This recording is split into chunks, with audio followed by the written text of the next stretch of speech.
Ang sitwasyon, marami kang pera, pero wala kang alam na negosyo. Yan ang delikadong sitwasyon. Kasi ang tendency mo is ubusin yung pera mo, ang akala yung pera magpapatakbo ng negosyo.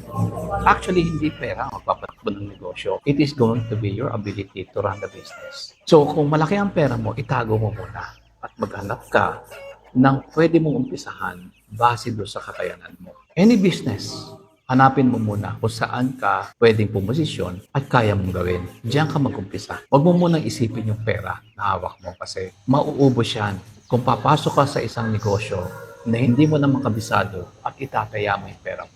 Yan ang maling step. The first step is find a business, something that you can do, something that you can be good at, something that you will love doing. Kalimutan mo muna pera, yun muna hanapin mo. And I believe na you will take it step by step at makakarating ka rin sa malaking business.